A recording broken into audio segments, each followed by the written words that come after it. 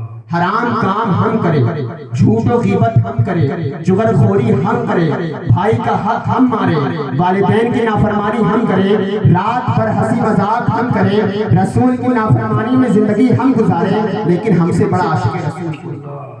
آج یہ تصور ہم نے بنا لیا، لیکن دیکھیں عاشق کسی کہتے ہیں؟ رسول کہے تو ہوا کہ مال کی ضرورت ہے، جو بھی نفلی مال۔ حضرت ابو بکر کہتے ہیں میں نے سارا کچھ قربان کر دیا، اور یہاں تک کہ ایک کپڑا بھی نہیں بچا، بلکہ ٹاٹ کا بوریے کا لباس پہن لیا، اور اس درخت کی ٹہنی توڑ کر بٹن لگائی۔ اللہ کے رسول نے پوچھا ماں بخاری والی، جواب دیکھیں ابو بکر کا، ابو بکر گھر میں کیا چھوڑا ہے؟ سارا کچھ تو لا کر قربان کر دیا، گھر میں کیا چھوڑا ہے؟ حضرت ابو بکر صدیق نے کہا یا رسول اللہ، گھر میں اللہ کو بھی چھوڑ کر آیا ہوں اور اللہ کے رسول کو بھی چھوڑ کر آیا ہوں۔ یا رسول اللہ، میرا ایمان اتنا مضبوط ہے کہ میں ساری چیزوں کو آپ کی بارگاہ میں قربان کیا ہے، کیا مجھے یہ ڈر ستائے گا کہ میرے بال بچے کیا کھائیں گے، بھوکے رہیں گے؟ نہیں یا رسول اللہ، میں نے اپنے گھر میں اللہ کی بھی مدد چھوڑا ہے اور اپنے رسول کی بھی مدد چھوڑا ہے۔ کتنے میں بارگاہ رسالت میں حضرت جبریل علیہ السلام حاضر ہو گئے۔ حضرت جبریل علیہ السلام بھی آج ٹاٹ کا بوری کا لباس پہنے ہیں۔ رسول پاک توجہ کرتے ہیں، جبریل تو نوری لباس بناتا ہے، کیا بات ہے کہ آج تو ٹاٹ کا لباس جس طرح حضرت ابو بکر نے پہنا ہے، تو ٹاٹ کا لباس پہن کر آیا ہے۔ حضرت جبریل نے کہا یا رسول اللہ، ابو بکر کی یہ ادا اللہ کو اتنی پسند آئی ہے، اس نے آپ کے حکم پر سب کچھ قربان کر دیا۔ اللہ کو اتنی پسند آ گئی کہ اللہ سبحانہ و تعالیٰ نے آسمان کے تمام فرشتوں کو حکم دیا ہے کہ اے آسمان کے تمام فرشتوں، آج تم سب وہی لباس پہنو گے جس طرح زمین پر میرے ابو بکر نے پہنا ہے۔ یا رسول اللہ، آج تمام فرشتوں نے ٹاٹ کا لباس پہنا ہے۔ یا رسول اللہ، اللہ آپ کو بھی سلام کہتا ہے اور اللہ ابو بکر کو بھی سلام کہتا ہے۔ سلام کا معنی کیا ہے؟ سلامت رہے، اور اللہ کہتا ہے ابو بکر سلامت رہے۔ میں کہتا ہوں پوری دنیا اگر ابو بکر کی شان کو گھٹانے میں لگ جائے، لیکن ابو بکر کی شان کبھی کم نہیں ہو سکتی، اس لیے کہ اللہ نے انہیں کہا ہے ابو بکر تو سلام۔ سبحان اللہ، سبحان اللہ، ماشاء اللہ، سبحان اللہ، بہت اللہ کے رسول نے کہا، اللہ کے رسول نے کہا توجہ میری طرف کریں، اللہ کے رسول نے کہا ابو بکر اللہ تجھے سلام کہتا ہے۔ حضرت جبریل علیہ السلام حاضر ہیں، یا رسول اللہ، اللہ آپ کو بھی سلام کہتا ہے اور اللہ ابو بکر کو بھی سلام کہتا ہے۔ یا رسول اللہ، آپ ابو بکر سے پوچھیں کہ ابو بکر اللہ سے راضی ہے یا نہیں۔ آپ اس جملے کو الٹا نہ سمجھیں، بلکہ تمام صحابہ، تمام تابعین، بلکہ اولیاء امت پوری زندگی روتے رہے اس بات پر کہ اللہ مجھ سے راضی ہو جائے۔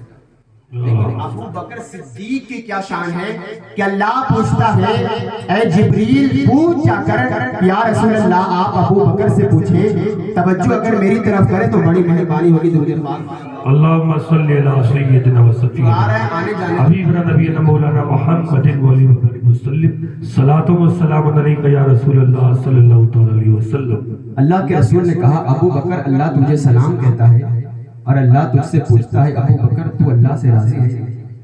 سارے اولیاء اس بات میں روتے رہے کہ مولا مجھ سے راضی ہو جا، لیکن ابو بکر صدیق کی کیا شان ہے کہ رسول کہتے ہیں کہ اے ابو بکر اللہ کہتا ہے اللہ تجھے سلام بھی کہتا ہے اور اللہ یہ بھی کہتا ہے اے ابو بکر تو اللہ سے راضی ہے یا نہیں۔ اقبال کا قلم جوش میں آیا، فرمایا خودی کے پر اتنا بلند کہ ہر تقدیر سے پہلے خدا خود بندے سے مجھے بتا تیری۔ سبحان اللہ، سبحان اللہ، ماشاء اللہ، سبحان اللہ۔ اللہ کے رسول نے پوچھا ابو بکر بتا تو اللہ سے راضی ہے نہیں؟ سن کر حضرت ابو بکر صدیق رضی اللہ تعالی عنہ زہر و خطار ہونے لگے، مولا یہ کیسے ہو سکتا ہے؟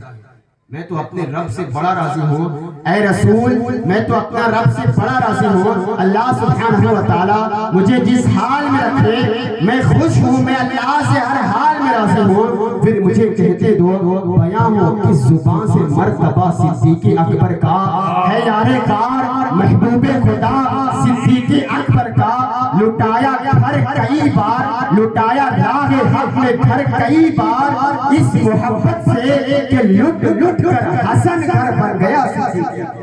سبحان اللہ سبحان اللہ، اللہ والوں واہ واہ بہت یا ایھا الذین آمنوا اتقوا اللہ وکونوا مع الصادقین، اے ایمان والو اللہ سے ڈرو، اللہ سے اور سچوں کے ساتھ۔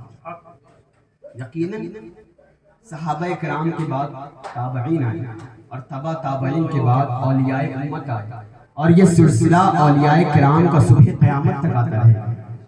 تو یہ جو مفسرین کرام بیان کرتے ہیں کہ ہم ان اولیاء امت کے، ان صحابہ کے نقش قدم پر چلیں۔ کیا آپ نے نہیں دیکھا کہ جیلان سے جس نے اللہ کی رضا کے لیے اپنا گھر بار چھوڑا، زمانہ اسے غوث اعظم عبد القادر جیلانی کہا، اور اللہ کی رضا کے لیے افغانستان اپنے گھر بار کو جس نے چھوڑا، زمانہ اسے نائب غوث اعظم حضرت قاسم شاہ سلیمانی کہا۔ سبحان اللہ سبحان بڑی سے حیات طیبہ پر کوشش کروں گا، جن واقعات کا ذکر پہلے کر چکا ہوں، کچھ نئے واقعات کا تذکرہ آپ کے سامنے کروں تاکہ آپ نئے واقعات سمجھیں۔ ولایت کسے کہتے ہیں؟ آپ ولایت کی پہلے تعریف سمجھیں کہ ولی کہتے کسے ہیں۔ آج تو ہر طرح کے لوگ ہیں، ہاتھ کی 10 انگلی میں انگوٹھی پہن لینے کا نام ولایت ہے، عورتوں کی طرح لمبے لمبے بال رکھ لینا یہ ولایت نہیں ہے۔ اگر کوئی آپ کو ہوا میں اڑ کر دکھا دے تب بھی وہ ولی نہیں، کوئی دلوں کی حال جان کر بتا دے وہ ولی نہیں، شریعت مصطفیٰ کی دھجیاں کھلم کھلم اڑائے وہ ولی نہیں ہو سکتا۔ ولایت پھر کہتے کسے ہیں؟ رسول پاک ارشاد فرماتے ہیں الذین اذا رؤوا ذکر اللہ، ولی وہ ہوتا ہے جسے دیکھ کر خدا یاد آئے، جس کا چہرہ دیکھ کر خدا یاد آ جائے۔ یہی وجہ ہے آپ روایتوں میں پڑھے حضرت قاسم شاہ سلیمانی علیہ رحمت و رضوان وہ شان کے مالک تھے کہ مائیں اپنا بچہ آپ سے چھپاتی تھی۔ کیا وجہ تھی؟ آپ اٹھا کر پڑھیں کہ ماں اپنا بچہ حضرت قاسم کو دیکھنے سے چھپاتی تھی کہ اگر کوئی بچہ حضرت قاسم کو دیکھتا چھپا لیتی تھی۔ اس کی وجہ یہ تھی کہ حضرت قاسم شاہ سلیمانی علیہ رحمت و رضوان اتنے نورانی چہرے والے تھے کہ جو بھی ایک بار دیکھ لیتا آپ کا دیوانہ ہو جاتا، اور یہی وجہ ہے کہ آپ کے جتنے مریدان اور خلفاء تھے وہ اپنے نام کے ساتھ دیوانہ لگاتے تھے، چاہے وہ حسن دیوانہ ہو، چاہے وہ اسماعیل دیوانہ ہو، چاہے وہ کبیر دیوانہ ہو، سارے مریدان اپنے نام کے ساتھ دیوانہ لگاتے تھے۔ اس کی وجہ یہ تھی کہ جو بھی آپ کا چہرہ دیکھتا دیوانہ، حقیقت کی روشنی بھائی، سبحان اللہ سبحان اللہ، بچے کو دیکھنے سے چھپاتی تھی کہ اس لیے کہ جو بھی دیکھتا دیوانہ ہو جاتا۔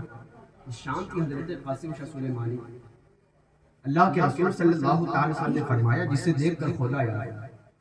حضرت قاسم شاہ سلیمانی رحمت و رضوان کی جب ولایت کا چرچا جب بہت زیادہ اونچا ہونے لگا تو چند حاسدین پیدا ہوئے۔ آج بھی ایسا ہوتا ہے کہ اگر کسی کو عزت ملنے لگتی ہے تو چند حاسدین پیدا ہوتے ہیں، اور بہت ایسا ہوتے ہیں کہ کسی کی مال و دولت دیکھا تو ہضم نہیں ہوتا، کسی کا کاروبار دیکھا تو ہضم نہیں ہوا، کسی کی اولادیں دیکھی تو ہضم نہ ہوا، کسی کا گھر کاروبار دیکھا تو ہضم نہ ہوا، کسی کی شہرت عزت دیکھی تو ہضم نہ ہوا، اور پھر کرتے کیا ہیں وہ کسی پنڈت کے پاس کسی غیر کے پاس جا کر منتر کراتے ہیں۔ میں کہتا ہوں ارے حسد کرنے کی ضرورت کیا ہے؟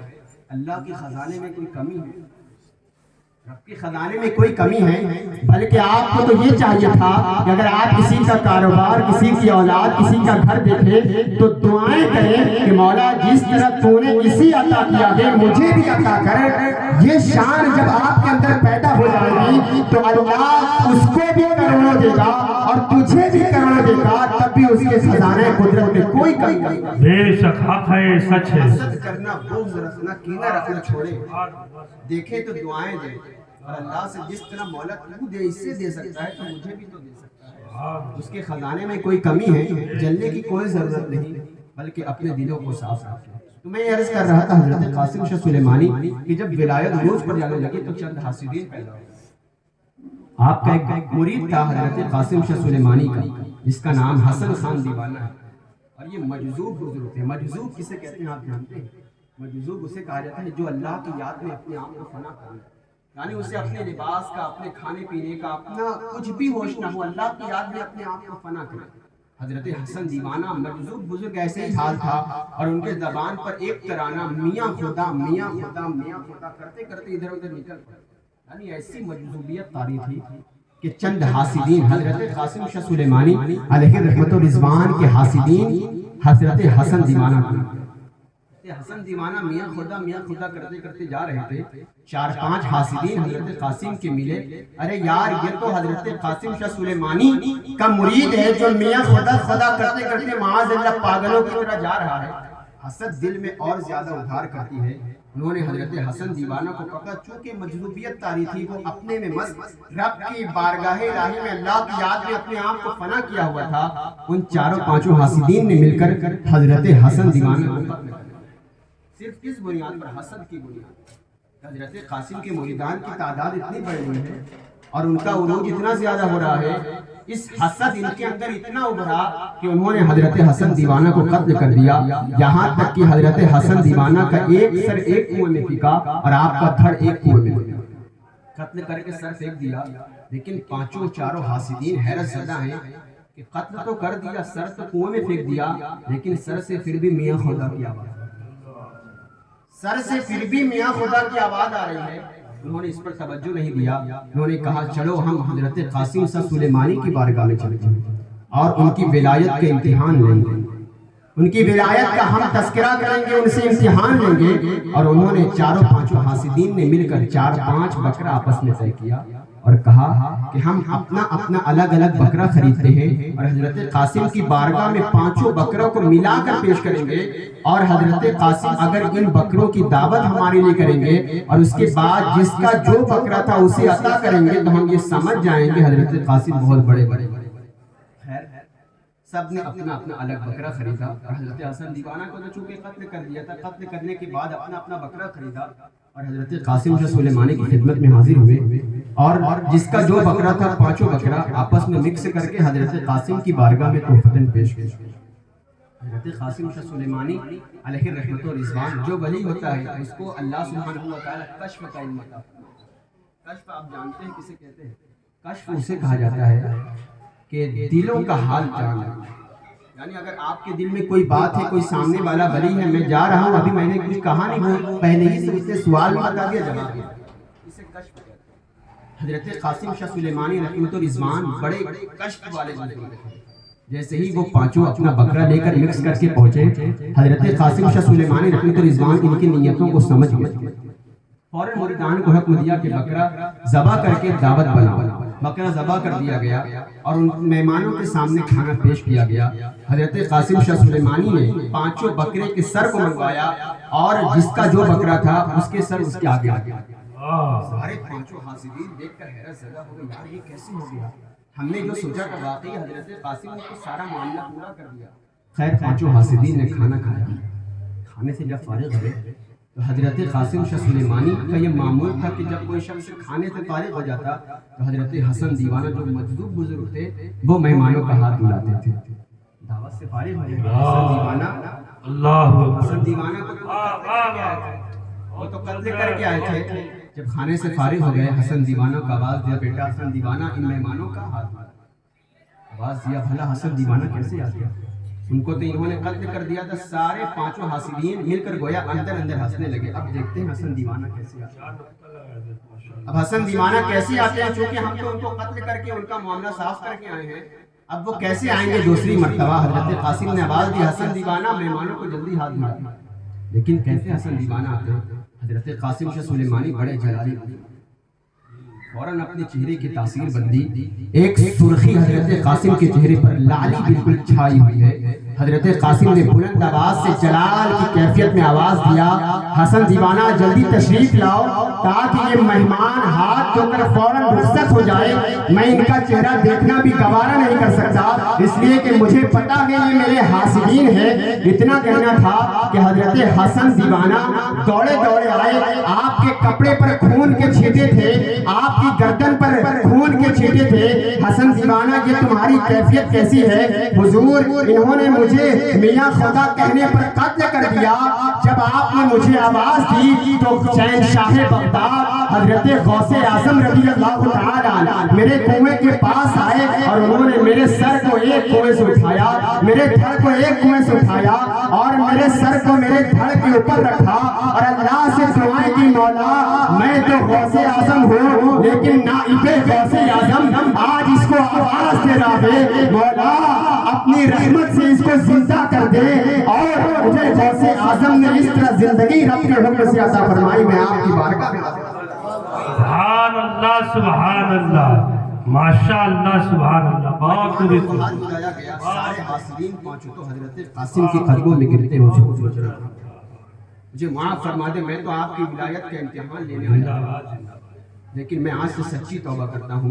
حضرت قاسم نے ان کو معاف فرمایا اور آپ کی صحبت میں رہ کر وہ بھی آپ کی نگاہ فیض سے شامل ہو کر وہ بھی آگے چل کر ولی بنی. نگاہ ولی میں وہ تاثیر دیکھی بدلتی ہزاروں کی تقدیر. یہ شان حضرت قاسم کی معمولی ہستی نہیں ہے. آج ہمیں اس کا احساس تک نہیں ہوگا.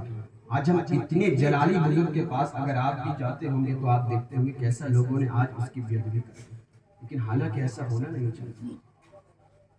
اگر ہمیں واقعی حضرت قاسم کا فیض چاہیے تو ہمیں مؤدب ہو کر حاضری دینے کی ضرورت ہے. کہیں بھی بزرگان دین کی مزارات پر حاضری دے تو مؤدب ہو کر حاضری دے. اس لیے کہتے ہیں با ادب با نصیب بے ادب بد نصیب. جو ادب کرتا گیا بھلے وہ کن ذہن رہے, اللہ کی رحمت اس پر شامل ہے. خیر آگے بڑھتا ہوں. حضرت قاسم کی صحبت میں رہ کر وہ بھی آگے چل کر بلی بن گئے.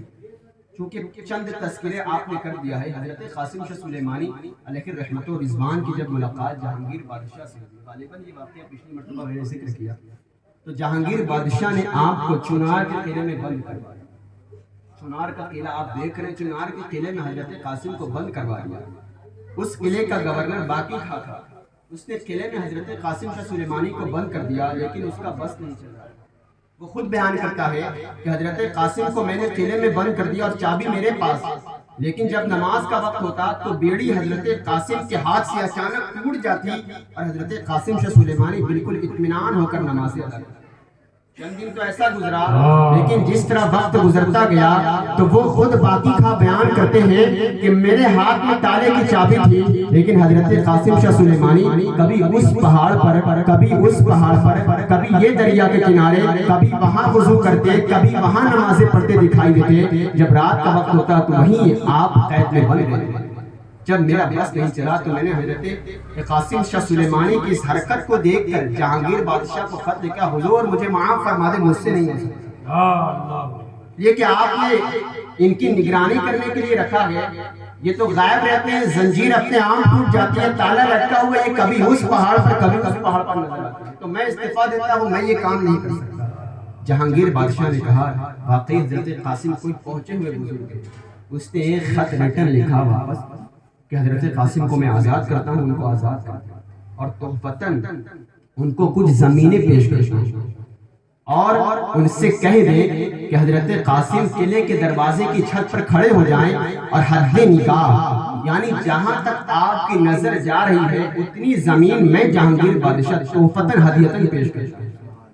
باقی خاں کا یہ خط جب آیا تو حضرت قاسم کو سنایا کہ جہانگیر بادشاہ آپ کو آزاد کرتا ہے آج سے, اور وہ کہتا ہے کہ آپ حد نگاہ چاروں جانب دیکھیں, چاروں طرف دیکھیں. حد نگاہ یعنی جہاں تک آپ کی نظر جا رہی ہے اتنی زمین جہانگیر بادشاہ آپ کو تحفتاً ہدیاً زمین پیش کرتا ہے. سن کر حضرت قاسم شاہ سلیمانی جلال میں ارشاد فرمایا کہ بادشاہ مجھے حد نگاہ یعنی جہاں تک میری نگاہ جا رہی اتنی زمین مجھے گفٹ تحفتاً ہدیتاً پیش کرے گا. ارے اس سے جا کر کہے میری حد نگاہ میں اپنی نگاہوں سے رب کا عرش دیکھ رہا ہوں, کیا وہ عرش اعظم تک زمین مجھے تحفے میں پیش کر سکتا ہے؟ ارے اس کی اوقات کیا کہ وہ اس زمین کا مالک ہوگا, لیکن میری نظر اس آسمان پر جا رہی ہے, کرتے کرتے ساتوں آسمان کے اوپر میرے رب کے عرش اعظم تک جا رہی ہے. کیا عرش اعظم تک زمین دینے کے لیے تیار نہیں ہے؟ میں اس کا نوکر نہیں اور نہ ہی مجھے اس کی زمین کی ضرورت ہے. وہ بادشاہ سے میں ملنا نہیں چاہتا, ابھی ایک تیر اور کمان لاؤ, میں ابھی اپنی موت کا وقت, انتقال کا وقت متعین کر دیتا ہوں. ایک تیر حضرت قاسم شاہ سلیمانی کو دیا گیا اور قلعے کے دروازے پر کھڑے ہو کر چھت پر آپ پچھم سائیڈ ایک تیر چلاتے ہیں, اور وہ تیر جاتے جاتے 100 میٹر بس اچانک گرنے لگتا ہے. حضرت قاسم شاہ سلیمانی اس تیر کو مخاطب کر کے اپنے افغانی زبان میں کہتے ہیں ابھی رکو, واپس آؤ اور آگے جاؤ. وہ تیر جو زمین میں گر رہا تھا واپس آیا اور کچھ دوری پر اور جا کر گرا. جب جا کر گر گیا حضرت قاسم شاہ سلیمانی نے کہا کل میں اس وقت انتقال کر جاؤں گا اور جس زمین پر جہاں وہ تیر جا کر گڑا ہے وہی میرا روضہ مبارک۔ اب فجر کا وقت اگلا دن آیا، حضرت قاسم شاہ سلیمانی رحمۃ الرضوان نماز سے فارغ ہو گئے، اور نماز سے فارغ ہونے کے بعد اللہ کی یاد میں ایک سجدہ کیا اور ذکر الہی کرتے کرتے آپ کی روح قبر سے پرواز کی۔ آپ کا ایک مرید وہاں موجود تھا، اور اس کے بعد آپ کے شہزادے حضرت کبیر عرف بالا پیر رضی اللہ تعالیٰ اس وقت قنوج کی سرزمین پر ولایت کی منزل کو طے کر گئے، یعنی وہ سخت مراقبے میں مشغول تھے۔ حضرت قاسم شاہ سلیمانی رحمۃ الرضوان نے اپنے مرید کو حکم دیا، وصیت کی اس سے پہلے کہ سارا خلافت نامہ اور یہ دستار، یہ غوث پاک، چونکہ آپ نائب غوث اعظم اس وجہ سے کہے جاتے ہیں کہ حضرت غوث پاک کا خرقہ یعنی امامہ مبارک اور چند تحفتاً چیزیں غوث پاک کی آپ کو پیش کیا گیا ہے، اس لیے آپ کو نائب غوث اعظم بھی کہا جاتا ہے۔ تمام تبرکات اپنے مرید کو سپرد کیا اور کہا میرے بڑے بیٹے حضرت کبیر بالا پیر کو جا کر اس کو دے دیں۔ قنوج کی سرزمین پر سخت مراقبہ میں اللہ کی یاد میں مشغول ہیں، میں ان کو ڈسٹرب کرنا نہیں چاہتا، جا کر ساری تحفتاً ساری چیزیں پیش کر دینا۔ حضرت قاسم شاہ سلیمانی رخصت ہو گئے، اور 6 مہینے تک آپ کا جسم مبارک، دیکھیں اللہ والوں کی شان، 6 مہینے تک آپ کا جسم مبارک ایک ناز گھر میں رکھا گیا، اور چونکہ آپ کا روضہ مبارکہ تعمیر ہو رہا تھا، 6 مہینے تک آپ کے جسم مبارک ایک ناش گھر میں رکھا گیا، اور 6 مہینے کے بعد وہ آپ کا جسم مبارک نکالا گیا اور جہاں آج روضہ تعمیر ہے اس کے نیچے دفن کر دیا۔ دیکھیں کہ 6 مہینے تک بالکل جسم سلامت ہے، شان ہے اللہ کی۔ جب اولیاء کے جسم مبارک کی یہ شان ہے تو بھلا نبیوں کے جسم کو معاذ اللہ مٹی کیسے کھا سکتے ہیں؟ خیر آگے چلتے ہیں۔ حضرت قاسم شاہ سلیمانی رحمۃ الرضوان کے بڑے بیٹے حضرت کبیر عرف بالا پیر رضی اللہ تعالی کہ سارا سامان قنوج کی سرزمین پر آ گیا۔ اس وقت حضرت قاسم شاہ سلیمانی رحمۃ الرضوان کے چھوٹے بیٹے حضرت شیخ واصل رحمۃ اللہ تعالی علیہ کی عمر مبارک 9 یا 7 سال چھوٹے تھے۔ اپنے بڑے بھائی حضرت کبیر عرف بالا پیر کی صحبت میں رہ کر آپ نے علم دین کی تعلیم حاصل کی، اور جب بڑے ہو گئے حضرت شیخ واصل رحمۃ اللہ تعالی علیہ تو بڑے بھائی حضرت شیخ کبیر عرف بالا پیر نے والد گرامی کی ساری خلافت حضرت شیخ واصل کو عطا کی، اور ان کو حکم دیا کہ میں قنوج ہی کی سرزمین پر تشریف فرما ہوں، آپ چنار کی سرزمین پر چلے جائیں۔ شیخ واصل کو اپنے والد گرامی کی خلافت سے نوازا، اور تمام تبرکات کو دیکھ کر حضرت شیخ واصل چنار کی سرزمین پر تشریف لائے۔ یہاں آ کر آپ نے نکاح فرمایا، اور آپ کے نکاح ہونے کے بعد آپ سے ایک بیٹی اور ایک بیٹا پیدا ہوا۔ بیٹی کا نام حضرت شیخ افضل رحمہ اللہ تعالی۔ شیخ افضل یہ ایسے جلالی بزرگ ہیں کہ فرماتے ہیں کہ کوئی بھی ان سے جلدی بات نہیں کرتا، یعنی بالکل جلال، جلدی کسی کی بات نہیں مانتے۔ اور حضرت شیخ واصل کے صاحب جادے حضرت شیخ افضل کا بالکل جوانی، کڑیل جوانی میں انتقال ہو گیا تھا شادی سے۔ بڑا غم ستایا حضرت شیخ واصل کو، اور جو آج چھوٹے روضے میں جو مزار ہے، بیچ والی مزار تو حضرت شیخ واصل رحمۃ اللہ تعالی علیہ کی ہے، جو حضرت قاسم سلیمانی کے چھوٹے صاحبزادے ہیں، اور داخلی جانب حضرت شیخ افضل رحمۃ اللہ تعالی علیہ جو حضرت قاسم کے پوتے ہیں ان کی مزار ہے، اور دوسری جانب جو بائیں جانب مزار ہے وہ حضرت شیخ واصل کے دوسری بیوی سے اولاد پیدا ہوئی تھی، اس کے بیٹے ہیں، وہ بھی حضرت قاسم کے پوتے ہیں۔ حضرت شیخ واصل کا چند تذکرہ میں کرتا ہوں کہ دیکھیں کیا شان ہے حضرت شیخ واصل کی، کہ ایک مرتبہ چنار کی جو پہاڑی ہے، پہاڑی پر ایک غیر مسلم رہا کرتا تھا جس کا نام، وہ گویا اس کو سنت کہتے ہیں، یعنی وہ غیر مسلموں کا بہت بڑا امیر تھا۔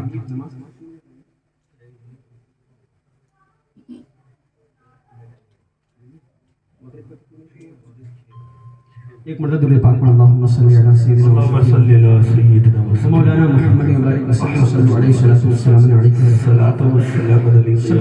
وسلم۔ چند باتیں پیش کر کے میں بڑی تیزی کے ساتھ رخصت ہو جاؤں گا کیونکہ نماز کا بھی وقت ہو گیا ہے۔ حضرت شیخ واصل رحمۃ اللہ تعالی علیہ کا ولایت کے امتحان لینے کے لیے چنار پہاڑی پر ایک سنت رہا کرتا تھا، بابا نول بیر جس کا نام تھا۔ بابا نول بیر یعنی وہ غیر مسلموں کا امیر تھا، جس کو اس کو پنڈت کہہ گئے، وہ امیر تھا۔ وہ حضرت قاسم کے صاحبزادے شیخ واصل کے پاس آیا کہ چلے دیکھیں ان کی بڑی عزتیں ہیں، بڑی شہرت ہے، لوگ ان کو ولی کہتے ہیں، آج میں ان کا امتحان لیتا ہوں۔ ایک غیر مسلم پنڈت سنت سادھو بابا نولبیر جس کا نام تھا، اس نے اپنے دماغ میں 3 سوال طے کیا کہ میں 3 سوال حضرت شیخ واصل یعنی جو حضرت قاسم کے صاحبزادے چھوٹے والے ہیں ان سے 3 سوال کروں گا، اگر اس کا جواب دے دیا تو میں سمجھ جاؤں گا آپ ولی ہیں۔ بابا نولبیر حضرت شیخ واصل کی خدمت میں آئے۔ پہلا سوال انہوں نے اپنے دل میں یہ رکھا تھا کہ جو چیز میں نے کبھی نہیں دیکھا تھا، پہلا سوال جو چیز میں نے کبھی نہیں دیکھا تھا وہ حضرت شیخ واصل مجھے دکھا دے۔ دوسرا سوال جو چیز میں نے کبھی نہیں کھایا تھا وہ حضرت شیخ واصل مجھے کھلا دے۔ تیسرا سوال یہ تھا جو چیز میں نے کبھی اپنی زبان سے نہیں کہا تھا وہ حضرت شیخ واصل مجھ سے کہلوا دے۔ 3 سوال حضرت شیخ واصل کی خدمت میں لے کر آیا۔ جیسے ہی بابا نولبیر حضرت شیخ واصل کی خدمت میں پہنچے، ابھی سوال نہیں پیش کیا، جو کہتے ہیں کشف کا علم کیا ہوتا ہے کہ دلوں کی راز جان لینا۔ حضرت شیخ واصل کی خدمت میں بابا نولبیر تشریف لائے۔ حضرت واصل نے ان کا ہاتھ پکڑا اور ایک کمرے میں لے کر گئے۔ پہلا سوال کیا تھا کہ جو چیز میں نے کبھی نہیں دیکھا تھا وہ چیز دکھا دے۔ ابھی سوال پیش نہیں کیا، حضرت شیخ واصل نے ہاتھ پکڑا اور ایک کمرے میں لے کر گئے۔ بابا نولبیر کہتے ہیں میں نے عجیب و غریب چیز دیکھی۔ میں نے دیکھا کہ ایک ہرنی ہے اور وہ دودھ دے رہی ہے، اور کوئی دودھ گارنے والا بھی نہیں ہے، وہ ہرنی اپنے آپ دودھ دے رہی ہے۔ کیونکہ سوال پہلا یہ تھا کہ کبھی جو چیز نہیں دیکھی تھی وہ حضرت شیخ واصل مجھے دکھا دے۔ ابھی ان کی بارگاہ میں سوال پیش نہیں کیا، ہاتھ پکڑا، ایک کمرے میں لے کر گئے اور ہرنی دودھ دے رہی تھی۔ جو چیز میں نے کبھی نہیں دیکھا وہ دیکھا، اور خود بدرجہ اولا یہ کمال اس میں دیکھا کہ ہرنی خود اپنا دودھ اپنے آپ دے رہی تھی، اور اس کے بعد کھووا اپنے ہاتھ سے بنا رہی تھی۔ ہرنی خود کھووا بنا رہی تھی۔ اب دوسرے سوال کا کیا تھا کہ جو چیز میں نے کبھی نہیں کھایا تھا وہ کھاؤں۔ حضرت شیخ واصل نے کہا بولیے پنڈت جی کیا کھائیں گے؟ کیا کھائیں گے؟ کہا میں تو غیر مسلم ہوں، ایک کھوے کے علاوہ اور کیا کھاؤں گا؟ حضرت شیخ واصل نے کہا جی بھر کے کھائے، جتنا چاہیں کھائیں۔ ہرنی کے دودھ کے کھووا۔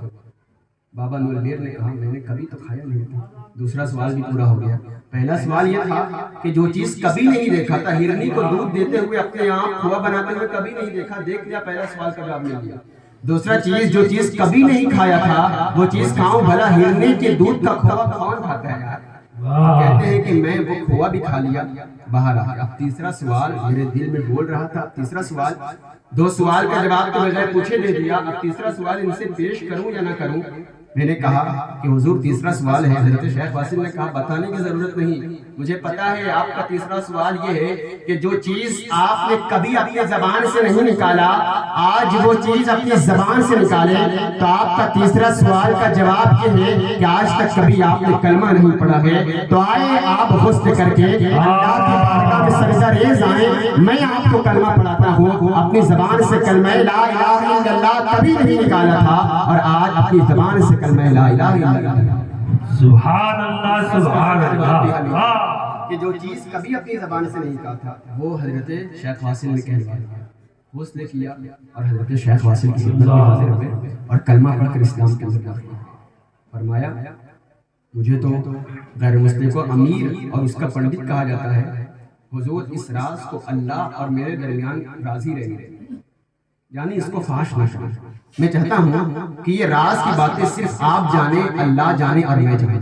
حضرت قاسم کے صاحبزادے شیخ واصل نے کہا ٹھیک ہے۔ بے پناہ محبت بابا نولبیر بابا حضرت شیخ واصل سے کرتے تھے، یہاں تک کہ آپ کی خدمت میں رہ کر راتوں دن خدمت کیا کرتے تھے۔ اس خدمت گزاری اور جاں فشاری کو دیکھ کر حضرت شیخ واصل نے آپ کو درگاہ قاسم سلیمانی کا خزانچی بنا دیا، اور ایک پتھر کا گڑھا بابا نولبیر بابا کے حوالے کر دیا، اور حضرت قاسم کے تمام خزانے کو اس پتھر کے گڑھے میں ڈال دیا اور بابا نولبیر کے حوالے کر دیا۔ بابا نولبیر اس گڑھے کو، پتھر کا گڑھا جس میں حضرت قاسم کے تمام خزانے تھے، لے کر ایک کمرے میں چلے گئے، اور حضرت شیخ واصل کی بڑی کرامت یہ تھی کہ جتنے بھی مزدور حضرت قاسم کی بارگاہ میں آتے تھے مزدوری کرتے، شام کے وقت وہ اس کمرے میں جاتے اور ایک مرتبہ اپنا ہاتھ ڈالتے، اس خزانے سے اپنی مزدوری نکالتے، اور یہ طے تھا کہ جس کی جتنی مزدوری تھی ایک بار میں پوری مکمل کریں۔ یہ شان حضرت شیخ واصل کی تھی۔ تو ایک مرتبہ کا واقعہ ایسا ہوا کہ شام کے وقت تمام مزدور کاریگر اس کمرے میں داخل ہوتے، اس گڑھے میں ایک گولا تھا، اس گڑھے میں ہاتھ ڈالتا اور اپنا حصہ اپنی مزدوری نکال لیتا۔ ایک دن ایسا ہوا کہ ایک مزدور کی نیت خراب تھا، اس نے سوچا کہ کوئی دیکھنے والا بھی نہیں، اکیلا میں ہوں۔ اس نے ایک مرتبہ ہاتھ ڈالا اور پوری مزدوری نکالی، پوری مزدوری نکل گئی۔ اس نے سوچا دیکھنے والا نہیں، کوئی نہیں، دوبارہ ہاتھ ڈالتا۔ حضرت شیخ واصل کی کرامت آپ دیکھیے کہ اس میں بڑا سا چھید تھا، اگر دونوں ہاتھ ڈالے تو دونوں ہاتھ چلا جاتا، لیکن آپ اس کی کرامت دیکھیں کہ اس نے دوسری مرتبہ ہاتھ ڈالا نکالنے کے لیے تو اس کا ہاتھ وہیں میں پھنس گیا۔ شاید ہو سکتا ہے کہ بارہا آپ نے یہ کرامتیں سنی ہوگی، لیکن جب اس نے دوسری مرتبہ ہاتھ ڈالا تو ہاتھ پھنس گیا۔ بابا نور بیر بابا دیکھا ضرور اس نے خیانت کی ہوگی۔ حضرت شیخ واصل کی خدمت میں پہنچے کہ حضور اس نے ایسی خیانت کی اور اس کا ہاتھ پھنس گیا۔ حضرت شیخ واصل نے کہا قرآن اٹھا کر دیکھے، جو چوری کرتا ہے اس کا ہاتھ کاٹا جاتا ہے، چوری کرتا ہے اس کا ہاتھ کاٹا جاتا ہے، تو اب عبرت کا نشان بن جائے، اب اس کا ہاتھ بھی کاٹا جائے۔ حضرت شیخ واصل کے حکم پر وہ روتا رہا، لیکن اس کا ہاتھ کاٹا گیا، اور پھر اس کے بعد جو اس کے خون کے نشان اس پتھر پہ گرے، آج بھی اگر آپ چاہیں تو دیکھ سکتے ہیں۔ یہ حضرت شیخ اللہ والوں کی شان ہے، لیکن آج وہ غیر مسلموں کے حدود میں ہے، اور بابا نول بیر کے انتقال کے بعد غیر مسلم تو ان کو اپنا پنڈت ہی سمجھتے تھے، اور معاذ اللہ اس کو گویا وہ بابا نول بیر کا مندر معاذ اللہ کہتے ہیں، اور انہوں نے اپنے حد میں کر دیا۔ تو خیر کہنے کا مطلب یہ ہے کہ یہ شان اللہ والوں کی ہے۔ آج بھی حضرت قاسم کا وہ گنبد آج بھی جگمگا رہا ہے۔ وجہ کیا ہے کہ جو اللہ اور اس کے رسول کی فرما برداری کر کے جاتا ہے، صبح قیامت تک اس کا نام چلتا رہتا ہے، اور آپ کے شہزادوں کی مزار پاک بھی آج بھی وہی زندہ کرامت موجود ہے۔ ضرورت اس بات کی ہے، محفل کا مقصد یہاں آ کر صرف جانا نہیں ہوتا، بلکہ محفل کا مقصد یہ ہوتا ہے ہم آئیں تو اپنے دل کو بدل کر جائیں۔ آخری بات پیش کر کے بڑی تیزی کے ساتھ میں رخصت ہو جاؤں گا کہ محفل کا مقصد ہی یہی ہوتا ہے ہم آئیں تو اپنے دل کو بدل کر جائیں۔ اللہ کے رسول صلی اللہ تعالی علیہ وسلم حجۃ الوداع کے موقع پر صحابہ کرام کو خطبہ دیا، آخری واقعہ آپ سنیں۔ خطبہ دیا کہ جس کو میرے ساتھ حج کرنے آنا ہے میرے ساتھ آ جائے۔ اللہ کے رسول کے اس فرمان پر 1,20,000 صحابہ کرام جمع ہو گئے، حج کے فرائض کو انجام دیا پہنچ کر۔ اللہ کے رسول نے آخری خطبہ دیا، یہ رسول پاک کی زندگی کا آخری خطبہ تھا۔ اللہ کے رسول نے اس آخری خطبے میں تمام چیزوں کو بیان کیا، حتیٰ کہ پڑوسیوں کے حقوق، بچوں کے حقوق، والدین کے حقوق، یہاں تک کہ رسول نے ارشاد فرمایا تم میں کا کوئی فخر نہ کرے امیر غریب پر، غریب امیر پر، کالا گورے پر، گورا کالے پر۔ اللہ کی بارگاہ میں جو سب سے زیادہ مقبول ہے وہ تمہارا تقویٰ ہے، تمہارا عمل صالح ہے، وہی اللہ کی بارگاہ ہے، اس کے علاوہ کوئی چیز نہیں۔ آخری بات اللہ کے رسول نے ارشاد فرمایا کہ اللہ کے اس کے بندے کی جانب سے اشارہ دیا جا رہا ہے کہ اگر وہ اللہ کی طرف آنا چاہتا ہے تو اس کے لیے اجازت ہے، اور اگر وہ دنیا میں رہنا چاہتا ہے تو بھی اس کے لیے اجازت ہے، لیکن اللہ کے اس بندے نے اپنے رب کی طرف واپس لوٹنے کو اجازت طلب کر لی ہے اور گوارا کر لیا ہے۔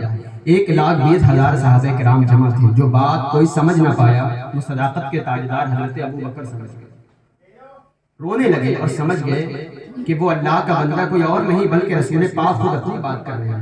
اللہ کے رسول اب زیادہ دن ہمارے درمیان تشریف فرما نہیں رہیں گے بلکہ ہمارے درمیان سے رخصت ہو جائیں گے۔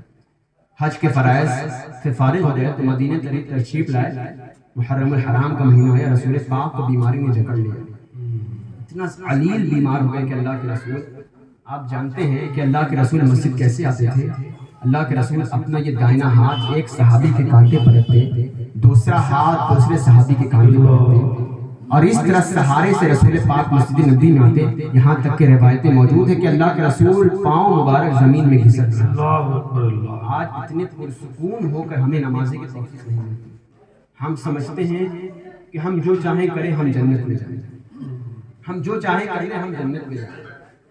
اللہ کے رسول اس طرح نمازیں پڑھانے کے لیے آتے تھے، یہاں تک کہ دین چڑھتا گیا۔ ربیع الاول کی وہ 12 تاریخ آئی، اللہ کے رسول صلی اللہ تعالی علیہ وسلم حجرہ عائشہ میں تشریف فرما ہے.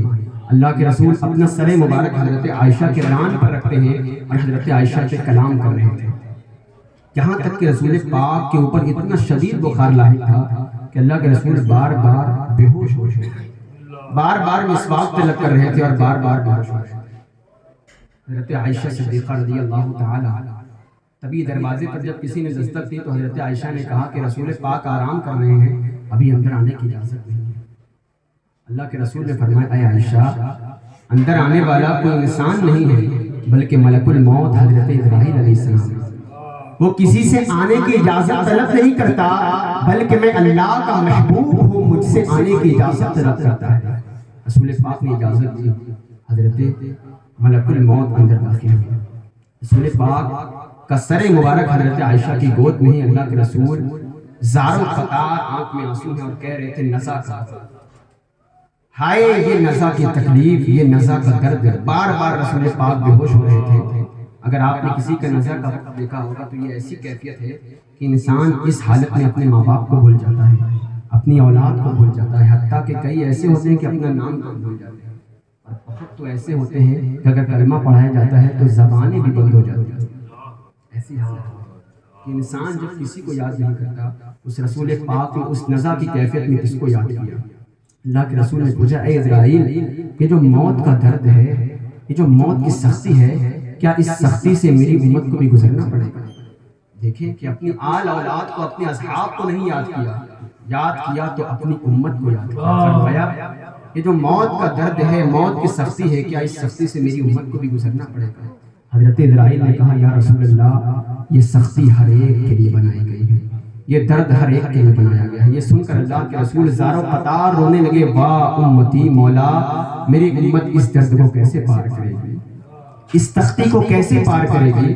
اللہ سبحانہ و تعالیٰ کب اپنے محبوب کے رونے کو گوارا کرتا؟ اللہ سبحانہ و تعالیٰ نے ارشاد فرمایا محبوب غم نہ کرے. آپ اپنی امت کو یہ بشارت دے دیں کہ اگر آپ کا کوئی امتی ہر فرض نماز کے بعد ایک مرتبہ آیت الکرسی پڑھ لیتا ہے، اللہ کہتا ہے وہ دنیا کے کسی کونے میں رہے گا، اللہ سبحانہ و تعالیٰ اپنے ہاتھ سے اس کی روح قبض فرمائے گا، اپنی شان کے مطابق اس کی روح قبض فرمائے گا. لیکن کب؟ جب ہم نمازیں پڑھیں تب تو ہم آیت الکرسی پڑھیں. کہ نمازوں سے ہم غافل ہیں. ہر چیز کے لیے ہمارے پاس وقت ہے لیکن ہمارے پاس نماز کے لیے فرصت ہے. رسول پاک کی روح قبض سے پرواز کر گئی، یہاں تک کہ حضرت عائشہ گفتگو کرتی گئی، اللہ کے رسول چپ خاموش، وہ لب مبارک بند ہو گئے. تھوڑی دیر کے بعد حضرت ابو بکر اندر تشریف لائے، رسول پاک کی پیشانی مبارک کو بوسہ دیا اور کہا انا للہ و انا الیہ راجعون. حضرت عائشہ نے کہا بابا جان آپ ایسا جملہ کیوں استعمال کرتے ہیں؟ حضرت ابو بکر صدیق نے کہا اے عائشہ آپ کے رفیق حیات اور ہم سب کے درجات، ہم سب کے سرتاج اللہ کے رسول ہم سے رخصت ہو گئے. حضرت عائشہ کہتی ہیں پہلی مرتبہ کسی کی روح قبض کرتے ہوئے میں نے اپنی آنکھیں سے دیکھا. حضرت فاطمہ تشریف لائی، کہتی ہیں مولا فاطمہ پر اس سے زیادہ بوجھل اور اس سے زیادہ سخت دن کبھی نہیں گزرا کہ آج میرے والد گرامی ہم سے رخصت ہو گئے. صحابہ کرام کی کیا کیفیت تھی آپ جانتے ہیں. ایسا لگ رہا ہے کہ مکے کے در و دیوار آج ہو رہے ہیں. مکے میں ایک عجیب ہنگامہ برپا ہے، بلکہ حضرت عثمان غنی کا تو یہ حال ہو گیا تھا کہ اتنا روتے تھے اتنا روتے تھے اتنا روتے تھے کہ اگر اتنے کمزور ہو گئے کہ کوئی آپ کو بٹھاتا تو آپ بیٹھ نہیں پاتے تھے، کوئی آپ کو کھڑا کرتا تو آپ کھڑے نہیں ہو پاتے. اور حضرت عمر فاروق اعظم تو اتنا روتے کہ آپ ایک جلال کی کیفیت میں اپنے ہاتھ میں ننگی تلوار لے کر مدینے کی گلیوں میں گھوم رہے تھے اور یہ کہہ رہے تھے خبردار اگر کسی نے کہہ دیا کہ میرے نبی انتقال کر گئے، یہ عمر اپنی تلوار سے اس کی گردن کاٹ کے رکھے گا. نبی انتقال نہیں کیے ہیں بلکہ اللہ کے رسول اپنے رب کے پاس گئے تشریف لائے. آج کس منہ سے لوگ کہتے ہیں کہ نبی مر کر معاذ اللہ مٹی ہو گئی، نبی انتقال کر گیا. میں کہتا ہوں اگر حضرت عمر کی دور میں ہوتے تو حضرت عمر کی تلوار سے بچ نہ پاتے، بلکہ عمر کہتے ہیں کہ خبردار اگر کسی نے کہا نبی انتقال کر گئے، یہ عمر اس کی تلوار سے اس کی گردن کاٹ گیا.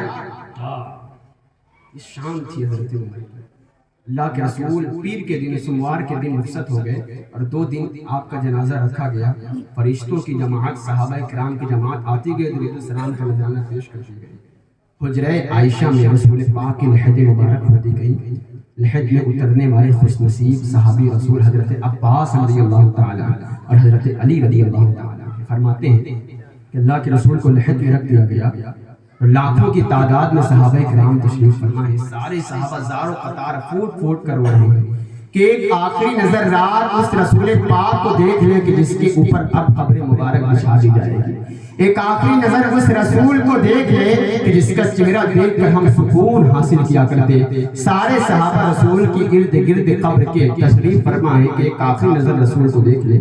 حضرت عباس کہتے ہیں کہ میں نے اللہ کے رسول کے چہرے مبارک سے کپڑا ہٹا دیا. لحد مبارک میں رسول لیٹے ہیں، تشریف فرما ہے، چہرے سے کپڑا ہٹایا. صحابہ کرام ایک ہنگامہ برپا ہے، دیکھتے ہیں کہ جیسے ہی کپڑا ہٹا رسول پاک کے لب مبارک ہل رہے تھے. اللہ کے رسول کے لب مبارک ہل رہے تھے. حضرت عباس کہتے ہیں یہ منظر دیکھ کر گویا میرے اوپر ایک خوف کی کیفیت طاری ہو گئی، ایک لرزہ لرزنے لگا. میں نے سوچا رسول پاک کے لب مبارک ہل رہے ہیں. میں نے اپنا کان اللہ کے رسول کے لب مبارک کے قریب کیا کہ دیکھیں کون سے الفاظ نکلتے ہیں.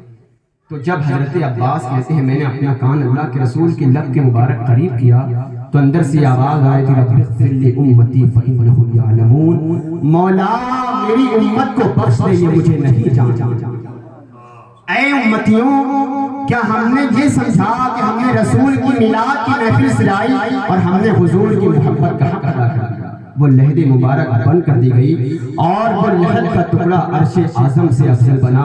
آج بھی وہ ہرا گنبد ہم سنیوں کے سینے کا سکون ہے، ہماری جان ہے. رسول پاک آخری وقت میں یہ کہا تھا کہ جو شخص جس سے محبت کرے گا اس کو اسی کے ساتھ اٹھایا جائے گا. اگر رسول پاک کی محبت میں زندگی گزارتے ہو تو غم نہ کرنا، ہمارا حشر اس کے ساتھ ہوگا کہ جس کی بارگاہ میں فرشتوں بھی ادب سے آتے تھے. اور اگر خبردار مغربی تہذیب کو، کلچر کو فالو کر کے زندگی گزارتے ہو، آج کے فلمی ایکٹر کو دیکھ کر زندگی گزارتے ہو، تو یہ بھی غم نہ کرنا تمہارا حشر فرعون کے ساتھ، نمرود کے ساتھ، قارون کے ساتھ، شداد کے ساتھ ہوگا. تمہارے اوپر ہے تمہارا حشر کس کے ساتھ. ہم کہاں جا رہے ہیں؟ آج ہم نے اللہ کے رسول کے کردار کو خدارہ ہم نے پیٹ کے پیچھے پھینکا ہے اور پھر ہم رونا روتے ہیں کہ ہم ذلیل ہیں، ہم رسوا ہیں، ہم کمزور ہیں، اللہ ہماری مدد نہیں کرتا.